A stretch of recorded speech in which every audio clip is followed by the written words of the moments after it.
Hello मेरे प्यारे बच्चों, welcome back to our YouTube channel Motion Biology. तो बच्चों फिर से आज हम एक अपनी नई टॉपिक के साथ प्रेजेंट हुए हैं और आज हम फिर एक नई टॉपिक सीखेंगे। तो चलिए स्टार्ट करते हैं, लेकिन उससे पहले हम बता दें कि आप सबको पता है कि आपका टाइम टेबल आ गया है ना।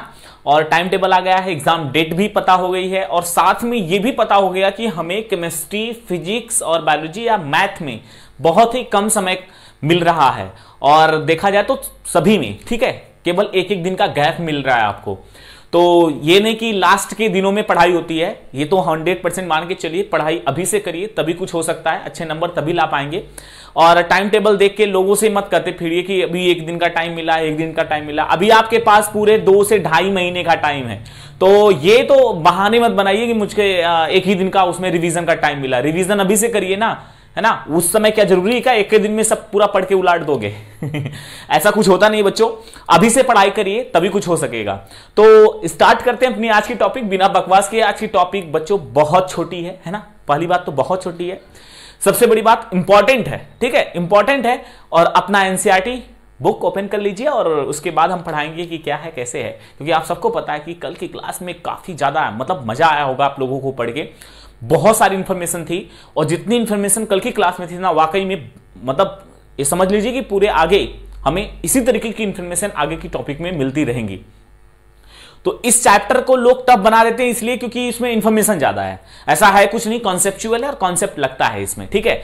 तो चलिए स्टार्ट करते हैं क्लास। उससे पहले आप अपनी एनसीईआरटी बुक अपने सामने ओपन कर लीजिए, क्योंकि एनसीईआरटी अगर नहीं लाए ना तो फिर काम खत्म है आपका, मतलब नहीं समझ पाएंगे यार। सिंपल सा मतलब एनसीईआरटी पढ़िए मेरे साथ। और एनसीईआरटी में एक जगह गलती है तो आप उसको सुधारेंगे, अभी हम बताएंगे कि गलती कहां पर है और उस गलती को आप मेरे साथ सुधार लीजिए, क्योंकि एनसीईआरटी ने कुछ गलत कर दिया है।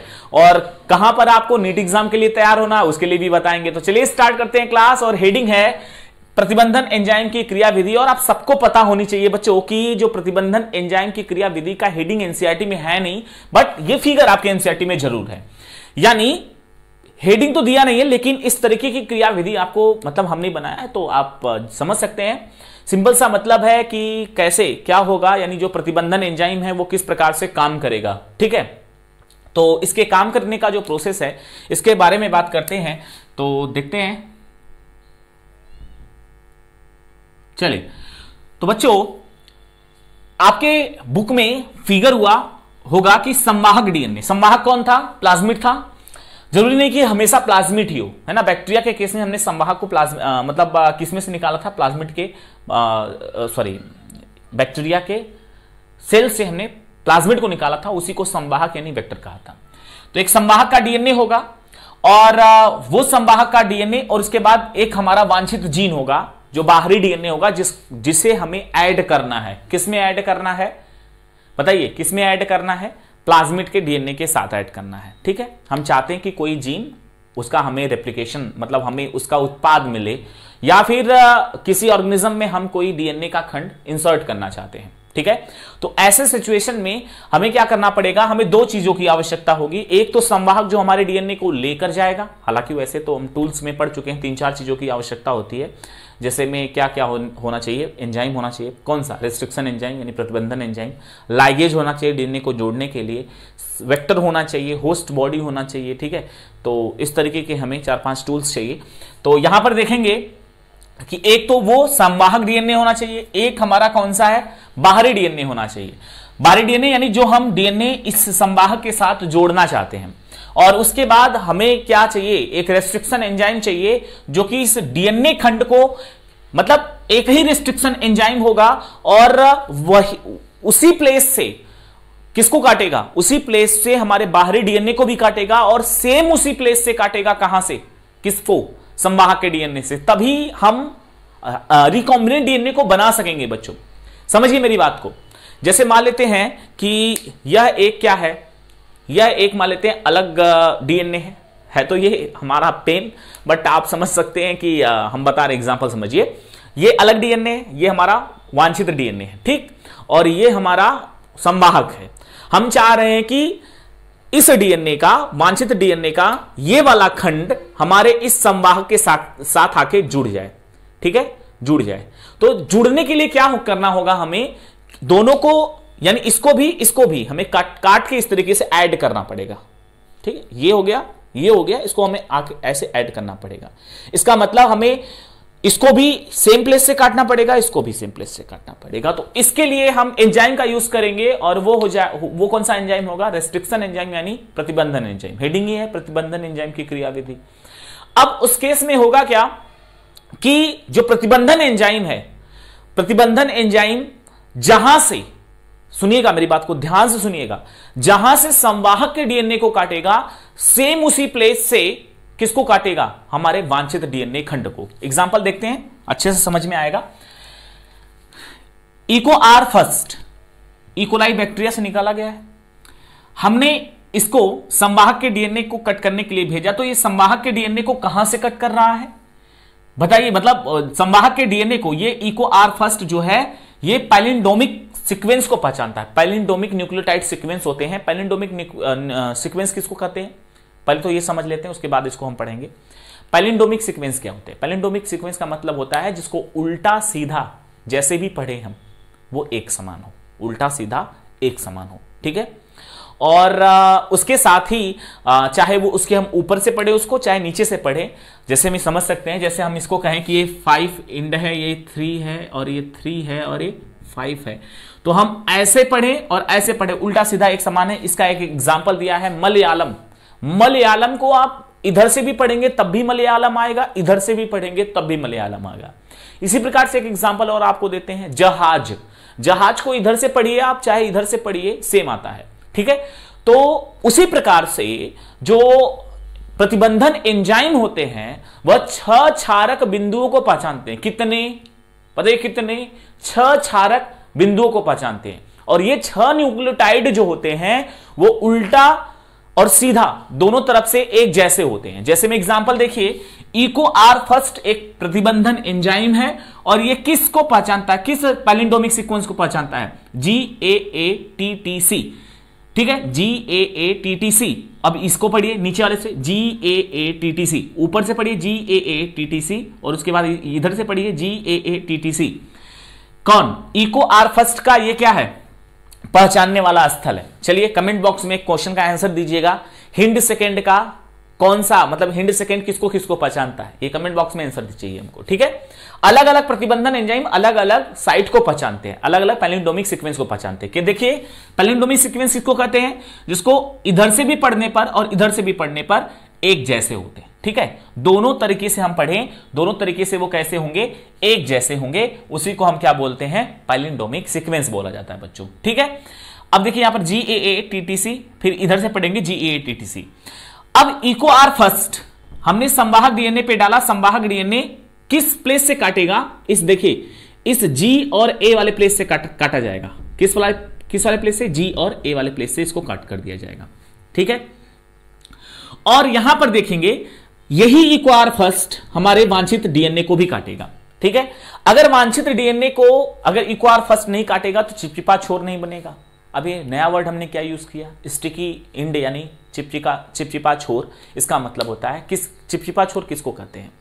यानी कि जब प्रतिबंधन एंजाइम पैलिंडोमिक सीक्वेंस को पहचान के काटता है, तो एक संवाहक के डीएनए को काटेगा और एक हमारे वांछित डीएनए को एक ही प्लेस से काटेगा। संवाहक को जिस प्लेस से काटा है 6 क्षारक सीक्वेंस से, उसी प्लेस से हमारे किसको काटेगा? उसी सेम प्लेस से हमारे वांछित डीएनए को भी काटेगा। ठीक है, तो जब वो काटेगा तो उसके बीच में एक छोर छूटेगा। ठीक है, कट करने के बाद एक एरिया छूटेगा। ठीक है, और वो छोर जो छूट रहा है वो इसके साथ और इसके साथ एक बॉन्ड बना, हाइड्रोजन बॉन्ड बनाएंगे। तो ये इसके साथ जाकर इस तरीके से जुड़ेगा, और इसी छोर को बोला जाता है स्टिकी इंड कहा जाता है बच्चों। ठीक है, यानी चिपचिपा छोर कहा जाता है। देखिए ध्यान से, अब इको आर फर्स्ट है ना, और ये बात भी हमें ध्यान देनी पड़ेगी कि वांछित जीन यानी वांछित डीएनए खंड को तभी हम अपने संवाहक के साथ जोड़ सकते हैं जब जो प्रतिबंधन एंजाइम यूज कर रहे हैं, सुनिएगा मेरी बात को, जो प्रतिबंधन एंजाइम यूज कर रहे हैं वही सेम एंजाइम संवाहक के डीएनए को भी कट करे उसी प्लेस से, और सेम एंजाइम हमारे वांछित डीएनए खंड को भी कट करे सेम उसी प्लेस से। अब इको आर फर्स्ट देखिए, इसमें भी संवाहक के डीएनए में भी GAATTC है, उल्टा पढ़ेंगे GAATTC है। बाहरी डीएनए में यानी वांछित डीएनए जो है उसमें भी देखिए आप GAATTC है, इसमें भी GAATTC है, उल्टा सीधा दोनों में है, यानी बाहरी डीएनए में भी वही खंड है और संवाहक डीएनए में भी वही खंड है। और हम इको आर फर्स्ट डाल के इस संवाहक डीएनए को भी कट करेंगे और इस वाले डीएनए खंड को भी कट करेंगे। किसको पहचाना है, किसको पहचाना है बताइए? ये पहचाना है किस वाले सिरे को? GA, मतलब G और A के बीच वाले सिरे को पहचाना है। तो क्या वही चीज इसमें भी पहचाना जाएगा? बिल्कुल बच्चों, ठीक इसी को भी यहां से पहचाना जाएगा और ये कट करेगा यहां से, ठीक है, इस वाले प्लेस को पूरा का पूरा कट किया जाएगा, इस वाले प्लेस को, ठीक। अब उसका एक दूसरा मतलब उसके नीचे आप देखिए G और C एक दूसरे से जुड़े हुए हैं, यहां जो लास्ट वाला क्षारक था वो जुड़ा हुआ है, यहां पर भी देखिए G और C आपस में क्या हुए हैं? जुड़े हुए हैं बच्चों। अब जब ये आपस में जुड़े हुए हैं तो यहां पर देखिए जब ये इसको इको आर फर्स्ट ने इसको यहां से AATTC को काटा और यहां से भी किसको काटा गया बताइए? किसको? AATTC को, यहां से भी AATTC को काटा गया क्योंकि इस वाले G और A के बीच में इस वाले एरिया को काट दिया गया और इस वाले में भी इस वाले एरिया को काटा गया, इस वाले में भी इस वाले एरिया को काटा गया, ठीक है। जब ये दोनों कटे तो बताइए एक चिपचिपा छोर यहां पर भी और एक चिपचिपा छोर यहां पर भी दोनों जगह पर बन गया, ऐसे और ऐसे करके, ठीक है, ऐसे और ऐसे करके, ऐसे और ऐसे करके बन गया चिपचिपा छोर। अब ये जो चिपचिपा छोर है यह अपने पूरक क्षार से हाइड्रोजन बंध द्वारा जुड़ता है, ठीक है, हाइड्रोजन बंध द्वारा जोड़ते। अब देखिए इसको ऐसे पकड़ के खींचिए, गिर गया मेरा स्केच पेन गिर गया यार, चलो देखो कोई बात नहीं। अब यहां इसको पकड़ के खींचते हैं, चिंग करके खींचेंगे ऐसे, है ना, ऐसे देखिए, ऐसे ऐसे खींचेंगे, खींचिए ध्यान से देखिए। अब आप कहेंगे सर क्या कर रहे हैं आप, यहां पर कैसे खींचे सकते हैं? It is not possible. हाँ ठीक है, पर हम दिखाना चाह रहे हैं, ऐसे पकड़ के इसको लाएंगे ऐसे इसके ऊपर, ठीक है, देखिए ऐसे ऐसे करके खींचेंगे, है ना, खींच सकते हैं कि नहीं? ऐसे खींचेंगे और जब ऐसे ही खींचेंगे आप देखेंगे कि अब यहां पर इस वाले प्लेस पर आइए, देखिए ये जो खींचकर जब हमने यहां पर लाया तो देखिए यहां ला दिए, ठीक है। अब देखिए अब ये जो T है उसके ऊपर यहां पर कौन बचा था? A, और आपको पता है A और T डबल बॉन्ड बनाते हैं, है ना, हाइड्रोजन के दो बंद, हाइड्रोजन के दो बंद, देखिए बन गए, ठीक है। अब ये जो डीएनए तैयार हुआ इसी को क्या बोलते हैं? रिकॉम्बिनेट डीएनए बोलते हैं बच्चों, पुनर्योगज डीएनए, क्योंकि हमने कुछ अपने एक डीएनए खंड पर बाहरी डीएनए खंड यानी वांछित डीएनए खंड को क्या कर दिया है? ऐड कर दिया है, ठीक है, ऐड कर दिया है और इसी को बोला जाता है पुनर्योगज डीएनए खंड। बात समझ में आ गई है ना? आई थिंक आपको समझ में बहुत अच्छे से आ गया होगा कि हम यहां पर जो यूज किए हैं इको आर फर्स्ट है, जो इकोलाई से निकाला गया है, ठीक है। और ये किसको पहचानता है? इसका पहचान असल आप सबको पता होगा क्या है? GAATTC। और ये GA, अब एक चीज याद रखें, हम कई बार उसको रिपीट कर चुके हैं, फिर से एक बार रिपीट कर रहे हैं।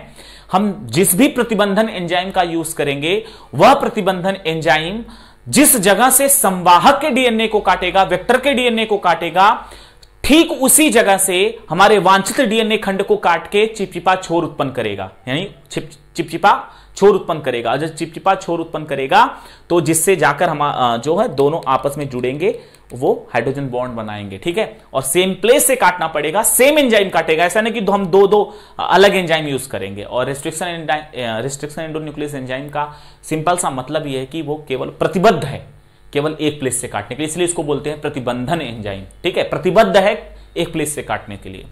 समझ बात आ गई है बच्चों, है ना? ये हमने तैयार किया। अब एनसीईआरटी में कहां पर गलती है उसको हम दिखा देते हैं, और फिर एनसीईआरटी में एक फिगर भी है, इसके अलावा भी एक फिगर है, तो फिगर हम कई बार हम बना चुके हैं, तो हम एनसीईआरटी फिगर बुक से ही दिखा देते हैं।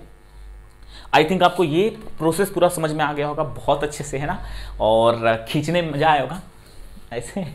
चलो देखते हैं, एनसीईआरटी बुक मेरे पास है, आप भी अपने पास नहीं रखे हैं तो ले लीजिए, ऐसे आप रखे होंगे। एक चीज याद रखिए, हाँ ये बच्चों एक चीज इंपॉर्टेंट पॉइंट ये है कि कभी कभी पूछ लेता है नीट एग्जाम में, ऐसे ऑप्शन दे देगा 5, ऐसे एरो करके दे देगा, ऐसे एरो दे देगा, ठीक है, ऐसे 3, 5, 5 दिन का एरो दे देगा। और जब ऐसे एरो दे देगा और एरो सेम पोजीशन पे होंगे, लोग कंफ्यूज हो जाते हैं, गलत करके चले आते हैं, इसको ऐसे करके मतलब कुछ लोग एक एग्जाम्पल ऐसे भी दे देगा 5 से 3 और दे देगा ऐसे 5 से 3, ऐसे उल्टा दे देगा, ठीक है, उल्टा दे देगा। तो लोग क्या करते हैं कि इसको 5 से 3 मान के इसको सही मार के चले आ जाते हैं।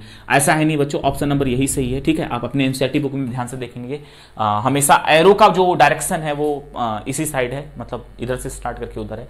चाहे इधर 5वां छोर हो, तीसरे साइड मिल रहा है, और इधर भी तीसरा छोर है, 5वें की साइड मिल रहा है। इंपॉर्टेंट है बच्चों, ये आप एनसीईआरटी बुक में देख सकते हैं अपने, वहां पर भी मिल जाएगा आपको, और मॉलिक्यूलर बेसिस ऑफ इनहेरिटेंस वाले चैप्टर में भी देख लीजिएगा, वहां पर भी मिल जाएगा।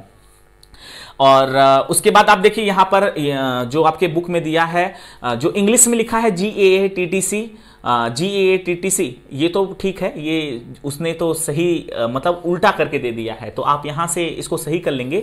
ऊपर वाला जो 5 से 3 दिया है GAATTC, तो नीचे वाला जो होगा, क्योंकि आपको जोड़ना है ना, कॉमन सी बात है यार, कॉमन सेंस लगा लीजिएगा, मिस प्रिंटिंग हो सकता है वहां पर हुआ हो। GAATTC,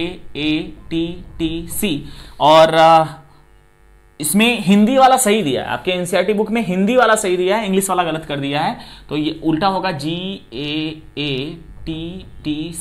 ठीक है, ये 5 से 3 है, ठीक है, और इधर वाला क्या है, 3 से 5 है। ये आप देख लीजिएगा, क्रॉस चेक कर लीजिएगा, आपकी बुक में सही होगा तो अच्छी बात है, नहीं सही है तो सही कर लीजिएगा। ठीक है, ये किसका ये 6 क्षारक बिंदु है, किसका पहचान स्थल है, इक्वार फर्स्ट।